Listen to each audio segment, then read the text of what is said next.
Okie dokie, another Just Stop Oil video for you, and this isn't a funny one, but I know looking at the guy, why do they all look like that? They have a certain look, don't they? It's like they possess no common sense whatsoever, no earthly common sense, that is. Just Stop Oil are filled to the brim with elderly former professionals and middle class students. And Londoners are currently having a hard time under their useless mayor, Sadiq Khan. So if it wasn't enough having to contend with his madness, they now have to contend with these Just Stop Oil lunatics. And this is one of them. His name is Sean, and he's taking part in the routine that Just Stop Oil are conducting during or after an arrest, where they interview their members, which I find puzzling because I don't know why the police are allowing this to happen. Granted, this lad has been released from custody, but there are several videos out there of Just Stop Oil protesters. I say protesters, but they're really political antagonisers. And the police just allow them to be interviewed instead of hurling them into the back of a meat wagon and taking them to the cells. I doubt the next time Tommy Robinson gets arrested, he'll be allowed to give a 5-minute interview before they take him to custody. But one rule for them and another for someone else. That's what it's like in this country now. So anyway, here's Sean giving his interview to Just Stop Oil after being released from custody, and I'll give you my thoughts afterwards. Okay, so since I was arrested on Saturday, I have spent 3 days in solitary confinement at Brixton Police Station. I have not been allowed to contact my solicitor. I've not been allowed to contact my embassy.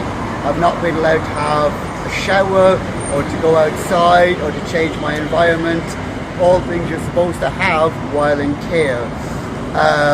They've done a really poor job at what I was ringing the bells like every hour or so to ask for my solicitor. At time it took them up to 3 hours to respond. Which is also really dangerous. You've just arrested somebody for what is a finable offence, so I shouldn't be in police custody at all. I should be given a fine. You put me in custody for 3 days with no way of informing anybody because you won't let me contact anyone, and now I'm not answering their bell. It was just horrible. I really hated it. Right then, Sean was on video there for Just Stop Oil, and on their Twitter page they said that he was arrested for marching to demand an end to new oil and gas, but the truth being Sean was arrested for blocking traffic and disrupting people's lives. Now this didn't happen at first, but it became a pandemic. Emergency services weren't allowed to take gravely ill people to hospital and go to where these people were to treat them, and public outrage became so big that Parliament said, give the police powers to arrest these people, and rightly so. Now Sean says he had 3 days in solitary confinement, but and my experience here is that I was a prison officer for 11 years. I dealt with courts, police custody, etc., so I kind of know what I'm talking about. And I can tell you now that all police custody suites and magistrates and Crown Court custody cells no longer hold multiple prisoners or multiple custodians or custodies, whatever you want to call them now. And by the time I finished my career, it was detained persons. What a load of bollocks. But cells no longer hold multiple people in one room. Everyone now gets their own cell. So he wasn't in solitary confinement like it's in the movies, and they didn't put him in a cell by himself because he was special or because they were picking on him. This is just routine. Sean also says he wasn't allowed to get a solicitor when in fact the police sergeant would have asked him one of the first questions upon arriving in the cells, who's your solicitor? Or would you like us to provide you with one? And the same goes for the magistrates' court as well, because having legal representative gets you seen quicker by the bench. And if the Just Stop Oil post on Twitter is true, and they said that he was arrested on a Saturday, then it would be highly unlikely he would have been seen by a magistrates' court on a Saturday. They close early on Saturdays and they don't operate on Sundays. He would have been seen on the Monday. So yes, it would have been 2-3 days, but it was the weekend and it was his fault to commit crime on that certain day. And what the hell is he on about, not being able to contact his embassy? Look at him. He's a Caucasian European. He's got a regional British accent or English accent. So which embassy did he think he was going to be able to get in touch with in order to help him? And why would he think that? Was it someone from Just Stop Oil who suggested that to him? Did he or they really think a British ambassador was going to get a British person out of a British cell, out of British custody? Dear me.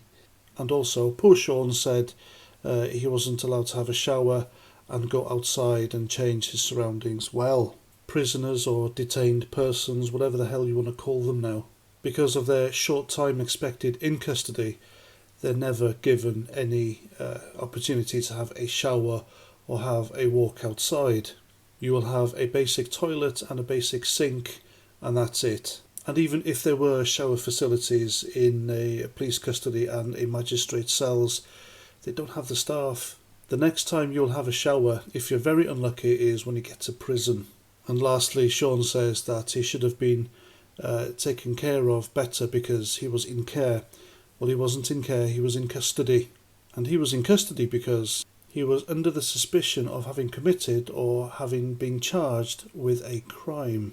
And then he says he shouldn't be in custody because it was a finable offence. He said he shouldn't be in the cells in order to expect a fine.